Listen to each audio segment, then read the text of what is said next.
at this point, you're definitely correct. Because this is where we get to offer you insights on what goes on in the business space. Or maybe you are aspiring to become an entrepreneur, then this show is for you. Today on the Entrepreneur Show, we will be exploring how to turn what you love into what you earn from. This is very possible. Now, I think for anyone that goes into business, it's not just about to provide a service, it's not just about to provide value, but also for you to be able to gain. Because I think that that's profitability is what even pushes you more to do better or to even do more for your clients or potential clients, as the case may be.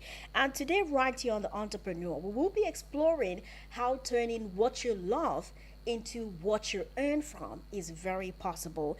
And that is because our guest today on the show is a true testimony to the possibility of that switch. Our guest today on the show is engineer Folorin Shaw Ayonda. He started as an engineer, but today he's one of the most sought after event MCs in Nigeria. A proof that passion, when nurtured, can become a profitable career. He has mastered the art of connecting with people, hosting events that leave lasting impressions, and most importantly, turning his passion into profit. And today he's a proof that talent, when nurtured with discipline, can become a thriving business. So today, for the talkpreneurs, if you're looking to just turn your passion or your talent into a business that you can earn from so that people will get to pay you for what you know or you have a passion for, then this is one story that you should be listening to. Yes, I'm talking about my guest, engineer for Lawrence Shaw Ayanda. Good afternoon, Zan. Thank you very much for joining us today on The Entrepreneur. Good afternoon, and thank you so much for having me. While you were running through the profile, I was wondering if that was me you were really introducing. But once again, thank you so much for Okay, having me. okay, I totally understand you trying to be humble or even modest, but you guys trust me, I did not say so much about him. So do not worry, he's just exaggerating like I exaggerated, but no problem. Let's go on with it. Thank you so much for honoring our invitation. It means a lot to us to have you right here in our studios. Okay, let's start with the conversation. You are an engineer, and someone listening out there might be wondering that how did an engineer pivot to from being an engineer to now being an MC or an event host? How did that happen? At what point? How did you know that this was going to happen from engineer to MC?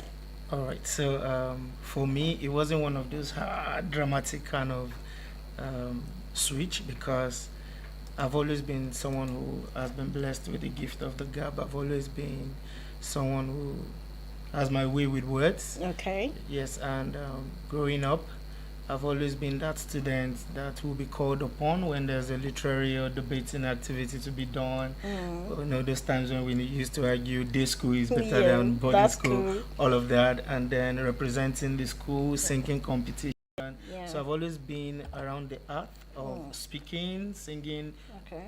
whatever involves microphone, setting the tone of a room. It's always been my thing. Yeah. So in fact, I think a lot of people thought I was going to become something like a lawyer. You know, something that has to do with the art and speaking and all of Yeah. that. But like I said, I've always been the social person. In fact, graduating from school, I was nominated for quite a number of awards, but the one that I won with a landslide was the most social graduating student. Wow. Yeah, so Okay. yeah, so So right from time you already was pivoting towards that direction. it's always been Okay, there. but going into a tertiary institution and your choice of study, you went for engineering. Why didn't you go for, let's say, mass communication, let's say law, or even English, or even international relations, as the case may be? But you decided to be an engineer by profession. How did that happen? Okay, so I have always been an adventurous person, Okay. and to be honest, I just felt mass communication, law, to be honest, this is my opinion, were kind of very easy courses. Yes, Hey, so I just you guys, is that true? Hmm. so I thrive with adventure, with challenges. In fact, I actually set out to become a medical doctor. Wow. Yes, until I found out that I had a phobia for blood. So Oh, a very funny story. But then, I decided I was going to go into studying electrical and computer engineering because I've okay. always been intrigued by gadgets. Oh, Yeah, so that informed the field of engineering that I decided to go in for mm. electrical and computer engineering. And I graduated from Federal University of Technology, Mina, by the way. Yeah, Wow. the best federal university in the whole of Nigeria. Hmm. Thank you. I'm sure you are repping them well and they might be listening. Yes, So let me please. give the bell. Thank you. All right. So you already knew that you were someone that was good with the art of talking, socializing with people, but somehow you are one person who loves adventure. And for anyone who has undergone engineering to become an engineer, or maybe did not even end up being an engineer, would understand that it is not a small course at all. It is not a small feat. And I think it's such a big one. Thank Anyway, you. no offense taken to the fact that you said mass communication seems to be too simple. They Thank you. might come for you, but maybe I'll just defend you somehow. Thank you. Okay, so now let's talk about how this whole switch happened. When did you realize? Okay, let me ask, do you still practice as an engineer? Oh, yes, I actually still practice. And in fact, I just completed a refresher course in Okay. project management. Mm, Yeah, because I wanted to elevate my skills as an engineer also and then branch out into project management. Yeah, okay. so that's why I had to take a refresher course. So, yes, I am a practicing engineer. Hmm. So you're a practicing engineer by day and an MC by night. Yes, please. So it's like you're packing all of our money in this Abuja. Oh, okay. Okay. Anyway, you guys, Let's that not was let's not just let's on not a talk. lighter note, please. All right. Yes, So please. now, for I would assume that MCing for you is a side hustle, or is it like a full time job you do? Just Okay. So, very emphatically, okay. MCing is not a side hustle for me. It's a Hmm. full blown business. Tell us about it. Okay, so I would say that because I remember when I was trying to go professional as Okay. a master of ceremonies Mm, and I was looking for a stage name, mhm. something catchy. One of the first names I picked was Mr. Fonshaw. Okay. And the reason I picked Mr. Fonshaw was because I was sure it was not going to be more than me just hosting event. I wanted a full package brand Okay. for events. Mm. Do you understand? So I was looking at maybe a live band in the future because I also sing. Oh. Yeah, I was looking at event management in all Okay. of its totality. Okay. But I remember my mentor asking me, why should a doctor be able to refer to themselves as doctor and you cannot refer to yourself as MC? Yeah. Do you understand? And, Yeah. and that struck a chord in me, Mm. and I just realized that this is not just any longer a plaything, Mhm. it's a full business. It's something that can put food on your table. Do you understand? So, whatever pump, whatever hype that is given to being a doctor, being a barrister, is the same level of importance that I'm attaching to the fact that I am a master of ceremony. Hmm. Yes, so for me, it's not a side hustle. It's a full business that I am into. Wow. Yes, please. I think that before we even get into talking about what points they're earning from Okay. your gigs, or even how the person listening to you out there might want to capitalize on this, capitalize on their talent, and become an earner from their talent, you've said something quite profound that you must take your passion or your talent as something like it's a full time hustle. Yes, please. It's not a side job. When you see it as a side job, you might not see the potential of turning it into something that is profitable for you. And that brings us to the next point. Where, at what point, I mean, did you realize that you could earn from your hosting gigs from the days of Mr. Fonshaw to now moving to MC Fonshaw? At what point did you realize that this was something that could really pay off and could become a business for you, or what I would say, talkpreneur? Yes. Okay, so sometime around 2020 after the COVID era. Yeah. Mind you, I've been the one hosting church picnic programs here and Mm. there, gathering of friends here and there, and all of that. But after COVID, there was someone I knew who was going to get married, Okay. and when they reached out to me for to host their wedding, Mm. they spoke to me not like a friend. They spoke to Hmm. me like a professional. Wow. Oh, we are getting married. We would want you to be the MC. Hmm. What would you charge? So when she threw it, it was actually the bride who threw the question at me, and I'm like, what would I charge? Okay. So I responded that I was going to get back to her. Hmm. And then went back to one or two MCs that I've been seeing, just been observing them. Yeah. Mind you, the question you asked about if MCing is a side also Mm. was actually something I've also always thought about. That Okay. MCing was just a hobby for people who get to do it. It's Mm. not a big deal. Yeah. But when I was asked, what would you charge? It dawned on me that, okay, so there's money in this This thing, thing. no. Do you understand? So I just told her, oh, I'll do 200,000. Now, mind you, this was in 2020. 2020. Yeah, so, and she was like, that's a lot. I thought she was going to say, for what? You understand? Because some people would usually say Track that. it But instead down, of saying way for down. what, she said, oh, yes, we understand the value you would bring, but that's like above our budget. So in my head, I'm like, oh, you people have budgets for Hey. MCs. And that was where it dawned on me that, okay, this could be a money bringing venture. So I reached out to people and asked what was the market like, go back to her. I'm not going to mention how much she ended up paying me. But You'll she tell paid- me after the show. Yes, I will. And But I'll tell you guys. okay. Don't worry. That means I'm not going to tell you. But long story short, she did pay me, and it was good. And it took off from there. Wow. Yes, please. So it was from just that moment of you realizing that this thing you had in you could be valuable for people to be willing to pay and even be like, okay, how people would put it in our Niger language, that, okay, with even I beg you. Yes, please. So you decided to say, okay, why not? Let's take this as a full-time, full-blown hustle. And I think that this relates entirely to what we are talking about today, the art of monetizing your talent. There are a lot of young people out there who might be listening to you at this point, and they are just stuck.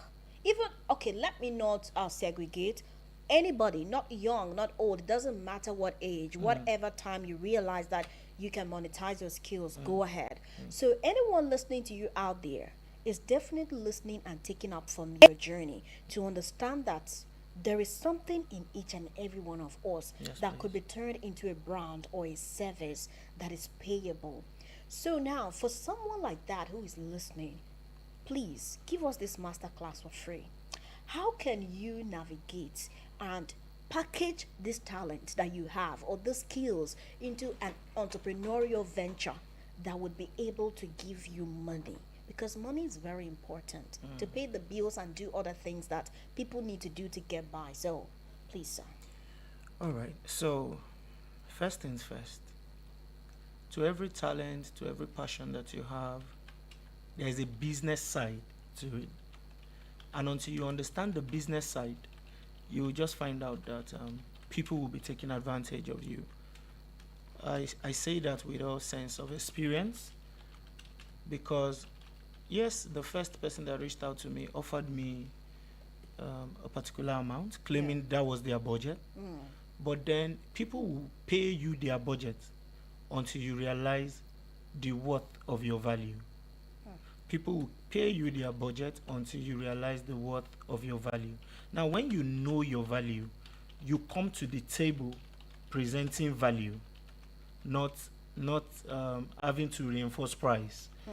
Because once you set down your value, people know, oh, this is what this person is going to go for. Yeah. So the first thing you need to do is, once you establish the fact that you have a talent, could be anything, could be football, could be singing.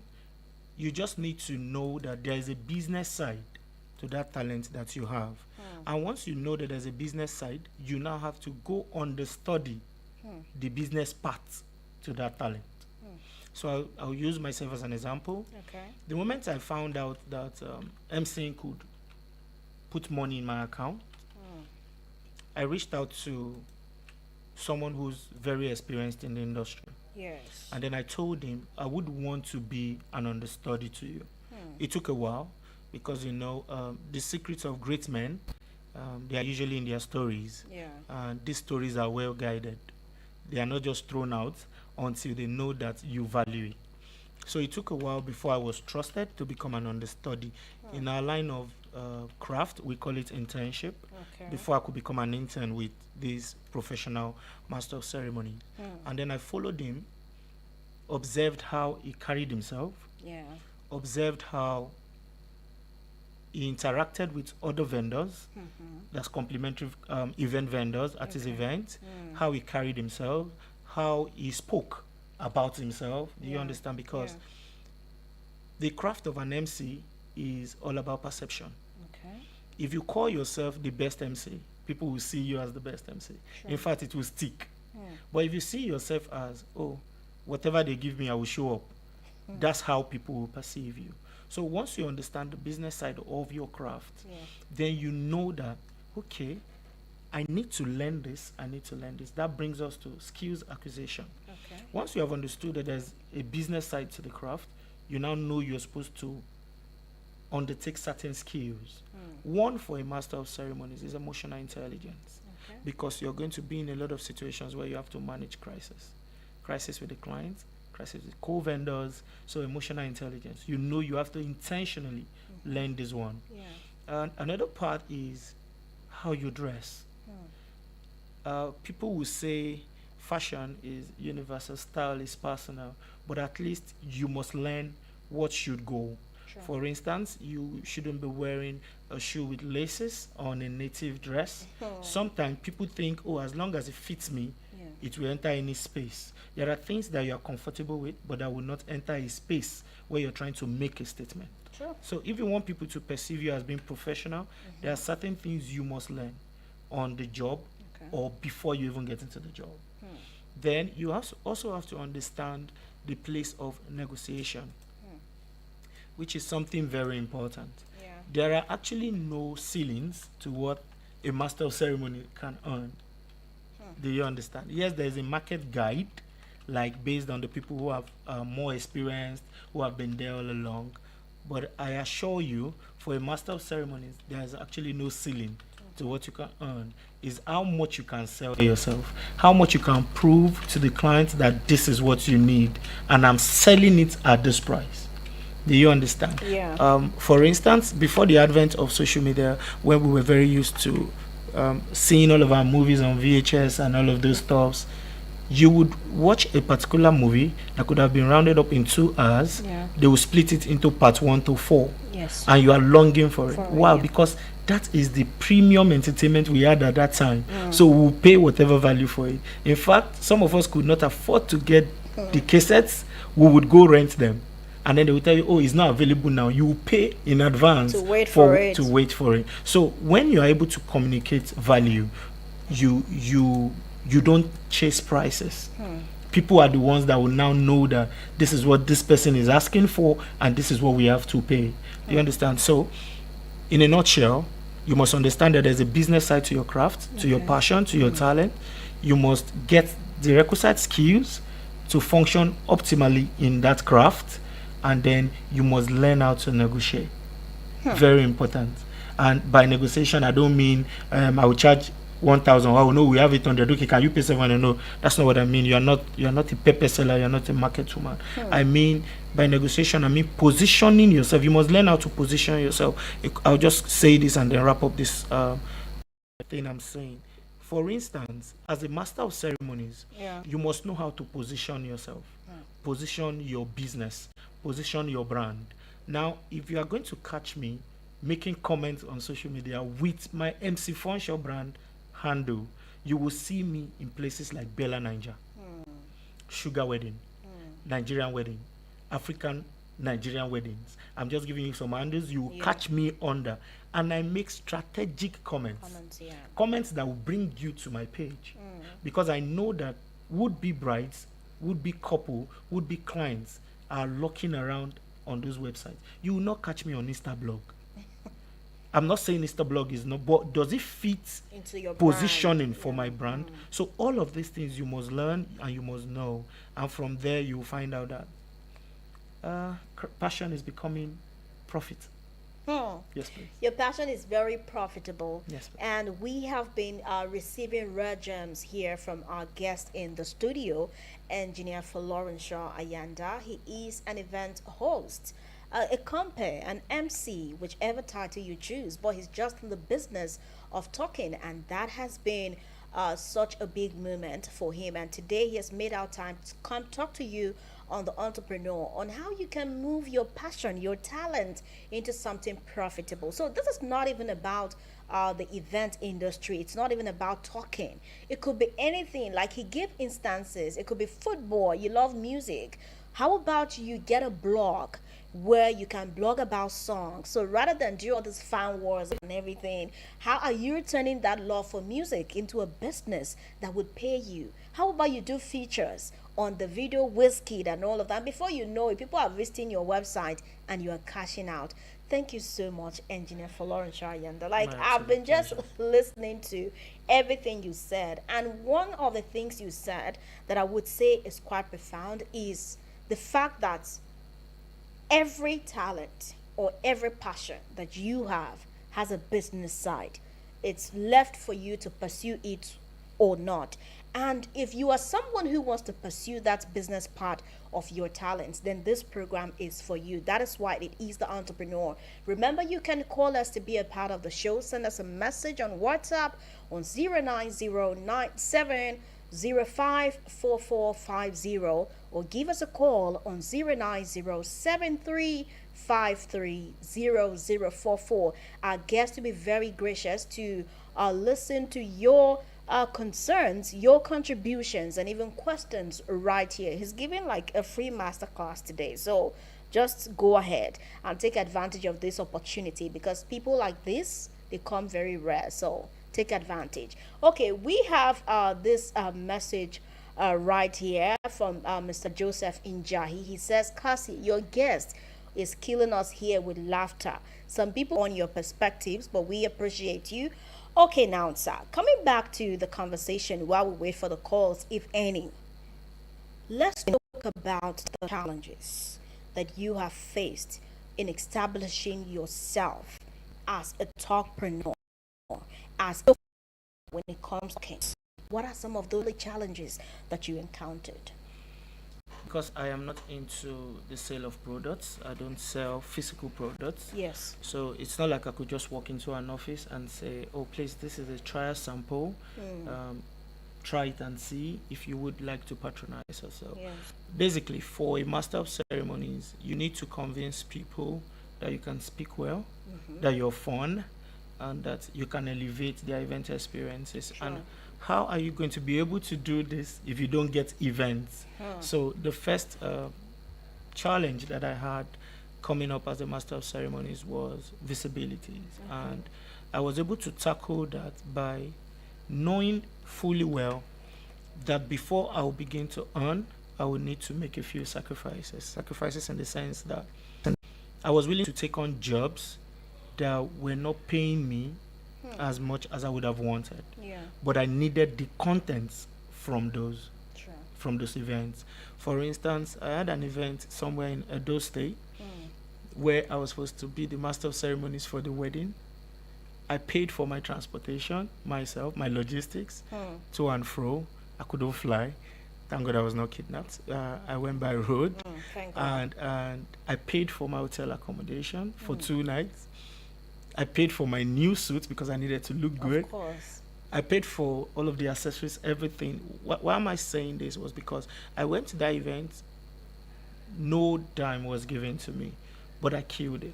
Like, Wow. I gave it my best shot. I wanted to play all the games I could, and from that event, I had people tuned in live because they couldn't attend. Some of them in America, some in China, some in the UK, and then they all sent in feedback Wow. through the groom, and then he forwarded the feedback to me. So I knew that, okay, this is working.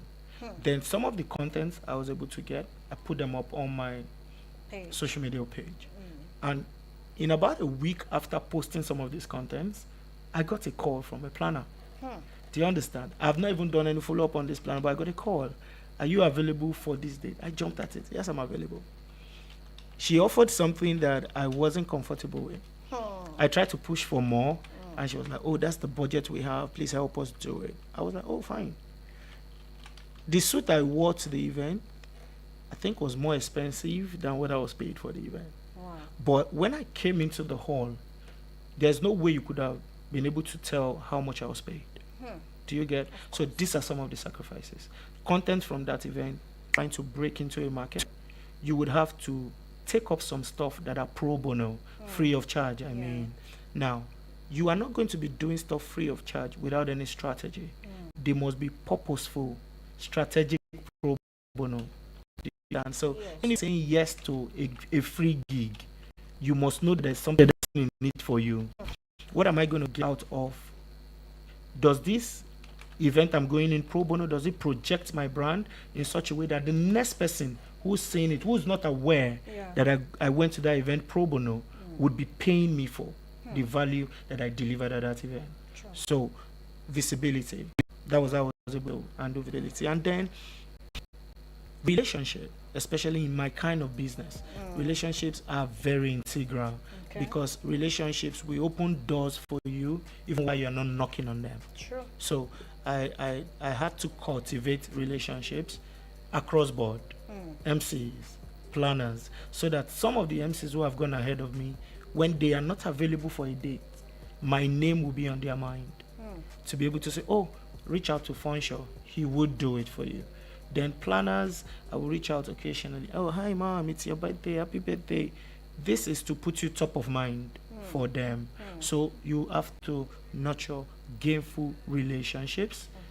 Then another challenge that I had was also about pricing, because like I said, there are no ceilings to what you can earn, but there are factors that will determine what you can earn. How long have you been here? How many jobs have you done? If I'm going to throw you a job that's going to pay you ₦1 million, have you done something like that before? Are you positioned for luxury? Do you understand? So you don't just jump at people and just say, oh, I charge 1 million. We have to be able to perceive you as being worthy of 1 million. Do you understand? So there are categories, but then it's up to you to grow up in this category, and you would know. You cannot lie to yourself. You will know when the market has opened up to you. So pricing was one thing that was also an issue, because one moment you have people giving you jobs back to back, and then you just suddenly say, oh, I'm taking up my fee by this percentage, and you notice that you don't get jobs again. Yes, so you have to also understand at what point should you be taking up your pricing, and at what point should you be staying where you are until you're sure that the market is ready for you. So I think those are some of the few challenges, and I was able to navigate them. Yes, please. I think this is a very informative, and anyone listening to you right now will be able to apply this in whatever business, because everything you've said, it's not peculiar to the industry that you are in. I think we have a call here. Hello, good afternoon, can you hear us? Good afternoon. How is it on the show? Very well. What's your name and where are you calling from? I'm Jacob, calling from Ushafa. All right, Worry. Mr. Jacob, go ahead. I really enjoy this show, seriously. But my question is, I've been attending several shows, like especially wedding ceremony. I've never encountered any woman on this program. I don't know whether women only know how to speak in the studio or among them. I don't really understand. Does it mean the job is not meant for females or what? Okay, you mean... And the job MC. Okay. I've never encountered any female on any occasion. And secondly, the part I really enjoy is that the guy said positioning yourself for luxury is also one of the parts. Because there's a time I met one of the... If you understand, they consider you the most. They give you job on a high frequency. But in a case whereby you just walk into somebody's house and say you are looking for a contract, they will consider you as a beggar. So you have to prepare yourself to that. I really enjoyed that part too. I just want to congratulate this guy. I'm part of the job. All right. Thank you so much. Thank you, Mr. Jacob. We appreciate your kind words for our guest. And I think he's going to take it up from a concern that you raised. He said something at the beginning that he's never seen a female MC before. All right, Mr. Jacob, thank you so much for your kindness. I'd like to inform you that we have fantastic female masters of ceremonies. In Abuja, I will speak for Abuja because I am privileged to be the first elected president of Masters of Ceremonies and Hype Men in the city of Abuja. So I am very privy to the database of Masters of Ceremonies in the city of Abuja, and I can tell you that we have amazing females who are doing exploits in the field of event hosting. In fact, as a bonus point for you, I'd like to inform you that my host today is one of such very fantastic MCs that I know. Oh, shit. Yes, and off Hey. the top of my head, I can count at least 10 female MCs that I know who are killing weddings, who are shutting down the corporate spaces and doing well as masters of ceremonies. So maybe you have not encountered them, that's why you feel the way you are feeling. But I assure you that we have a very robust representation of beautiful women who are also magicians with the microphone. And then you also talked about positioning yourself. So I like to re-emphasize and toe the line that you mentioned that some clients would deal with an artisan who came in his car compared to someone who came on a bike. It's a perception thing. If I'm going to be giving you a lot of money, I have to know that this money would not make you misbehave and run away with it. Like if you have not handled a contract of 100 million before and you're walking into an office for 100 million worth of contract, they are going to check your resume. They are going to look at your antecedent. Can this person handle this kind of funds that we want to give? So positioning is important. Let people see you. That's why you would observe, even among celebrities, you will see them going for A-level events, wanting you to see them with all of the top politicians. It's a perception. It just helps you to know that, oh, this person is in vogue. This person is, is the same for business. Usually business people, especially in the city of Abuja, they will ask you, where are you driving from? In fact, our host on the program also did it to me. She didn't send me an address. She sent me a link to Google Map. She said, just put this on your map when you're coming. So it's a perception. Oh my yes, goodness. it's a perception thing. What if I told her, oh, I'm That going to you be love jumping a bike? On which Google map am I Oh putting that my on a bike? So God. it's a perception thing. Once again, Mr. Jacob, thank you for your kindness. Okay, I think we have another call. Oh my God, please don't break our ears. Tune down the volume on your radio. Yes. I'll bring down the volume of my radio. Please. Oh, it's still up, darling. I have a skill. I do ventilation. Hold on, my darling. Can you tell us your name and your location, please? Okay, my name is Blessing. I'm calling from Lugbe. All right, Blessing. Good to hear from you. Go on. Okay, I have a skill. I ventilate in my house, but I don't have where I'm selling it, so I'm looking for buyer. Ventilate. Do you mean weak ventilation? Yes. Oh, Blessing. Tune down the volume on your radio. There's no way you can hear us while speaking with us.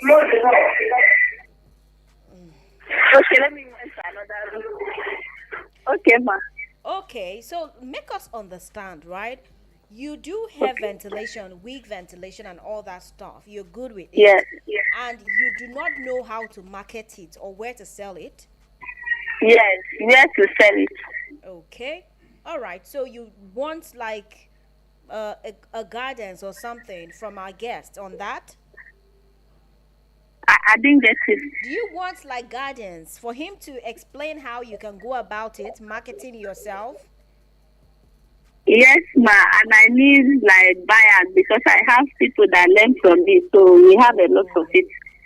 Okay, all right. I think you've already promoted yourself. You said you are from Lugbe. You're calling us from Lugbe, right?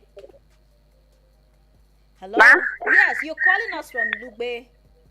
Uh, Okay. All right, blessing. We'll get back to you, but I think our guest might have one or two things to say as regards how you can promote your business and get people to buy. Okay.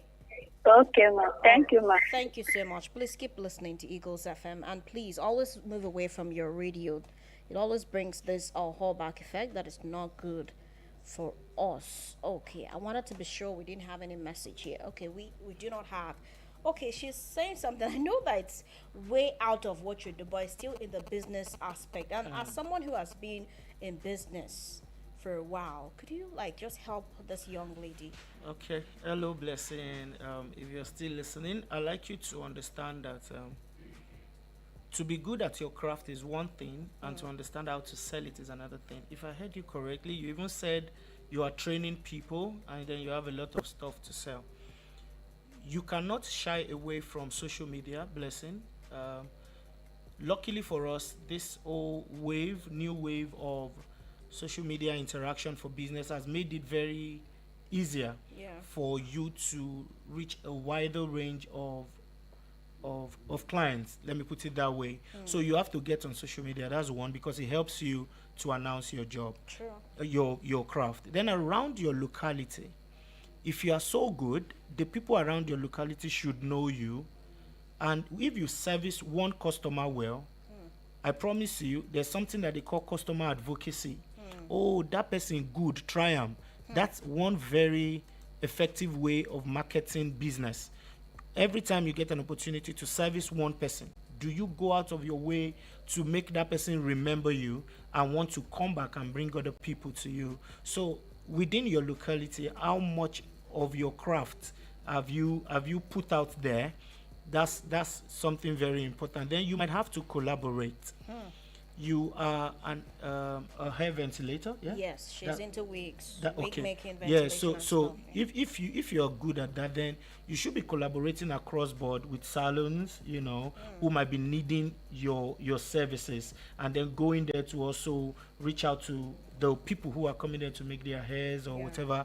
This is what I do. I can maintain your hair. Yeah, that's what ventilation is about. Yes, Yeah, yes. I can help you maintain. Oh, now you've gotten yourself this very luxury hair, but maintenance is important. I can put you through. I can even train you. So beyond selling, you can also make some passive income from training people on how to DIY, do it Yes. yourself, and then you say you train people. You should also be making money from those trainings you're doing, Yes. and then put yourself out a bit more. You could even have to make flyers, make some flyers, drop them off at salons, and people will be interested in coming to see what you have, especially if they get good testimonies about your business. I wish you all the best. Blessing. Thank you so much, engineer Florence Shaw Ayanda, an engineer giving us all of the entrepreneurial skills that you need. Well, this is the experience you get when you listen to Eagles FM Abuja. Still the entrepreneur. We have another call right here. Hello, good afternoon. Yeah, good afternoon, ma. Yes, good afternoon. What's your name and where are you calling us from? My name is Douglas Rich. I'm calling from Abuja in What? Guarimpa. Okay, all right, Guarimpa, go on, please. Yeah, my question I want to ask Mr. Joshua is that because I'm into this MC of it in my locality, in my state, precisely in Akwa Ibom. So I want to know the price charges of the clients of wedding, birthday, anniversary, and other inauguration or any other ceremony. Do they charge according to the duration and or according to their terms and conditions or according to the location? So I want to confirm, please. All right, okay, thank you so much. You said your name is what? Douglas. Okay, Rich. Douglas from Guarimpa. You're an MC in Akwa Ibom State. Yes, ma'am. All right, thank you. He will answer your question now. Don't worry. Thank you so much. Thank Yeah. you. All right, so Mr. Douglas is asking that how do you get to charge? Like having, apart from the pricing, according to structure, do you charge according to duration, according to the needs? Maybe it's a wedding. Do you charge per hour? Do you charge per minute or per second? Like, how do you structure your charge as an MC? How would you advise someone who is listening to you, or even if it's not an MC, so long as they are rendering a service, how should the pricing be? All right. So, very importantly, like I said, first you have to be true to yourself. True to yourself, and then also observe what is obtainable within your locality. So you don't price yourself out of business. You understand? Say, for instance, the average MC in Akwa Ibom will charge 1 million naira for an event. And then you who you are just coming into the market, you want to charge 3 million. You just see that people are getting jobs and you are sitting at home. So you must understand the dynamics of pricing in your locality. Now, in Nigeria, it is not a norm to charge per hour in Nigeria at the moment, to charge per hour. Because take, for instance, a wedding reception. If you tell them, oh, I am going to be your MC from 12 to 3 p.m., 3 hours, and this is what I charge. When they pay you for that event, sometimes you would observe that by the 3 p.m. you're supposed to be leaving the event. That's when the couple is arriving.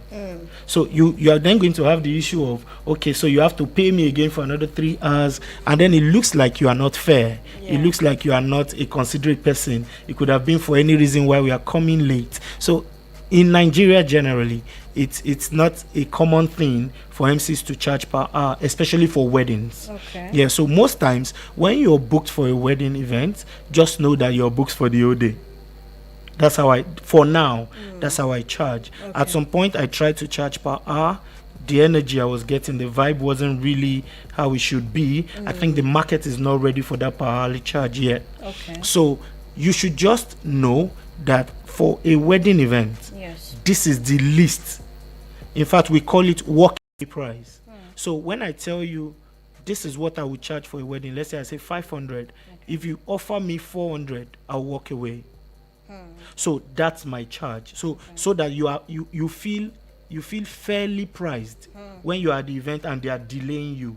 You will know that, okay, at least I charged what I wanted to charge. So that's my advice, especially if you are up and coming. You should charge a fair price and stay on it for weddings, for social events. All of these can be categorized: weddings, birthdays, dedications, all of these, you can categorize them as social events. Then for corporate events, I think you could do hourly charges for corporate events. I think they are a bit more open to you charging per hour. In fact, they will tell you our event is going to run for 3 hours or 4 hours, and then you can charge. You can also have a fixed charge for corporate events. You just know that, okay, if it's a corporate event and it doesn't exceed 3 hours, this is what I'm going to charge. Then please, when you're putting a price to your value or the service you bring, it is not the client's terms and condition that should determine your value. Okay. Yes, please. That's something very important to take note of. Yes, the client will tell you, oh, our event is just for... So I have a base fee for weddings. You cannot tell me, oh, my wedding is just for 2 hours. It doesn't take away the fact that I am coming to your event as MC Fonshaw. Okay.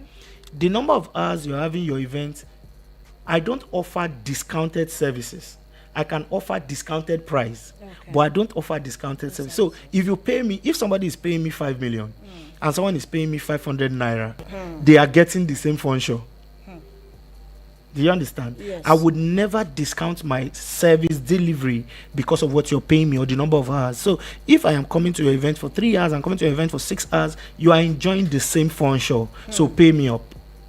So don't tell me, yes, some people even say, oh, it's a small intimate event. It's just 50 guests. You get No. that, you discover something else. In fact, even if you tell me it's 50 guests and I get there and it's 50 guests, your 50 guests are getting a premium Fonshaw experience. So pay for it. Yes. Yeah, so that's why I say it's not customers' terms and condition. Yes, you could be considerate and say, okay, because your event is just an appearance, I'm making an appearance. Let's say for an event, they tell me 1 hour, we just want it for 1 hour. I'm just making an appearance. So if I'm supposed to take 1 million, I could say, okay, we could do 600.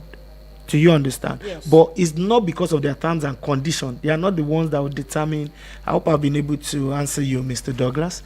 Thank you. All right, still 7 gems right here. Honestly, we could go a whole day listening to you and we'll still not be done as to the gems that you're dishing out here for free. Thank you so much, My MC absolute Funshaw. pleasure.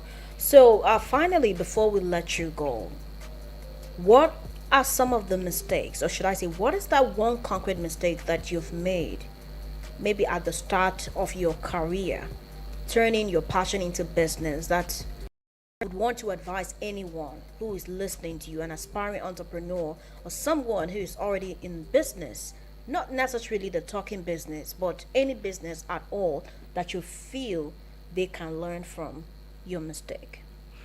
All right. I would not really call it mistake. I'll call it a learning part, and it's going to be peculiar to the speaking business because that's where I made that learning part trajectory. And I'm just going to say,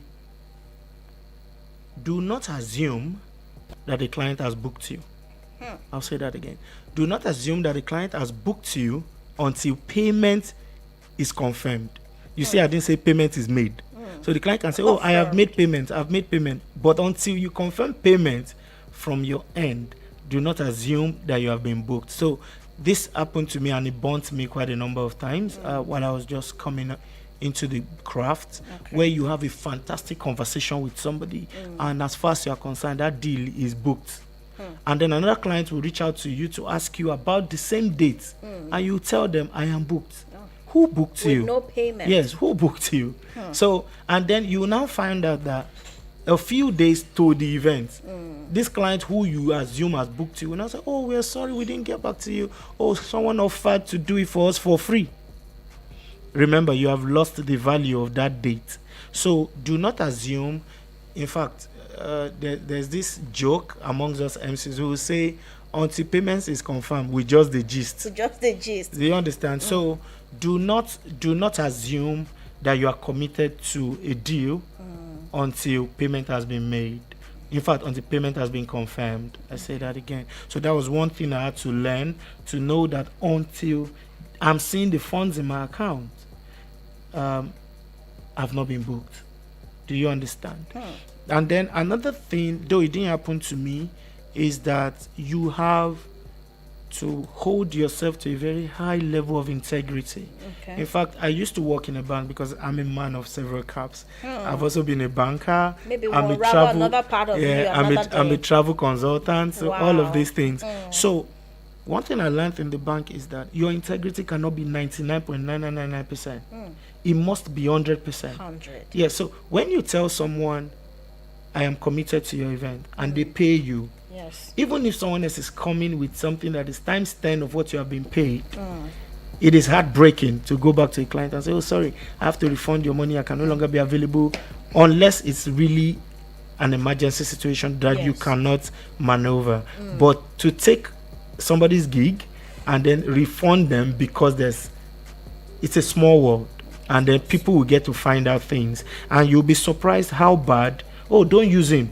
He's not a good person. You'll not be you, reliable. yeah, you'll be amazed at how much damage that can do to a brand. So mistakes I made, like I said, I call them learning parts. One of it is assuming that you have been booked. So in business also, if we're trying to make it is the fact that you had a great conversation with a prospective client Yes. does not mean that you've gotten that business. Yeah, so don't spend money that you have not been paid. Yes, thinking, oh, this business will click until you've gotten to the end of the business. So I think those are some things. And then do not look down on anyone. Yes, do not look down on anyone. For instance, you know a particular planning outfit. Yeah. You know the lead planner, the CEO of that outfit, and then you assume that as long as you're good with the CEO, you can look down on every the other staff, person, yeah. on the staff members of that planning outfit. You'll be shooting yourself in the leg because most of the times it is these staff members who recommend. Yeah, so you must treat everybody well. You must be nice to everybody. You'll be amazed that where someone will just say, oh, I know Funshaw, use him. Yes, and that could just be your breakthrough deal or business. Wow, now this is a lot. Honestly, I've absorbed so much today here on the show, and I want to believe that the feeling is the same for you on the other side of the radio, listening to today's episode of The Entrepreneur on Eagles FM Abuja. It's been such a learning point. Thank you so much, Engineer for Lauren Shaw Yanda, My also absolute known as pleasure. MC Funshaw, for coming here to dish out gems for free. It's been such an amazing time, and I'm praying that God replenishes your wisdom from Amen. where you've taken it out from. Amen. Thank you. And we hope to have you here again. It will be my pleasure. All right. Thank you so much. Okay, listener, thank you for staying connected from top of the hour, 3 o'clock up until now. Honestly, we wish we could go on and on, but you know there is time for everything, and this is where we get to draw the curtains on today's episode of the show. But remember that the Entrepreneur happens every weekday on Eagles FM at exactly 3 o'clock, where we get to talk business. And remember, another intriguing part is where you get to promote your business for just a token. So if you have been thinking of a platform to promote your brand, your service, your product, then I recommend the Entrepreneur to you. But for today's conversation, you've heard it clear from our guest. For every talent or passion that you have, there is a business side. So you might just be sleeping on making profit. Please, I'm not saying it's everything you monetize. There are people who are monetizing everything. You remember, people are selling ebook everywhere. No. I'm not saying just go and start selling stuff. You need to know that what you have, that talent is going to bring value for people, and then you can monetize it, add tax, as people would say. But on a more serious note, from what he has said so far, so much that you can achieve and so much that you can earn if you put your passion in a very strategic way. So please take advantage. You might just be sleeping on a business idea. Thank you so much for listening to today's episode of how you can monetize your talent and your passion. My name is Cassandra Yunumbe. Let's do this again next time.